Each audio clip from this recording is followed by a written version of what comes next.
Welcome to your guide to a healthy walkthrough on the hip replacement surgery you will soon have.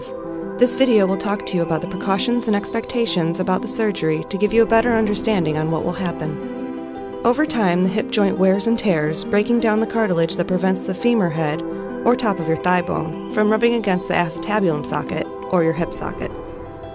When the cartilage rubs in between the socket and the head, it releases joint fluid to keep the joint lubricated and working well. However, when the cartilage wears away, the joint fluid isn't able to get into the space to lubricate the joint and provide smooth movements. Cartilage against cartilage is like rubbing ice against ice, smooth and fluid, while bone against bone is like rubbing rocks against each other. The surgeon will enter through the side of the thigh by making a careful incision through the skin, then push the muscles and soft tissues aside to get to the hip bone. The surgeon will then dislocate the hip to get to the weak joint. This is your new hip prosthesis. It is composed of a femoral component and an acetabular cup. The femoral component is usually made up of titanium. However, there are other metal options available, such as stainless steel and cobalt chrome.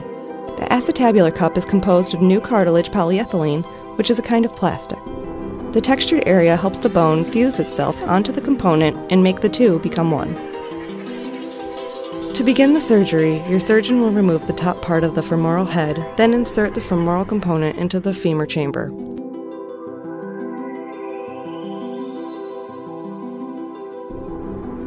The worn-down cartilage and damaged tissue in the hip joint socket will be removed, leaving behind bone.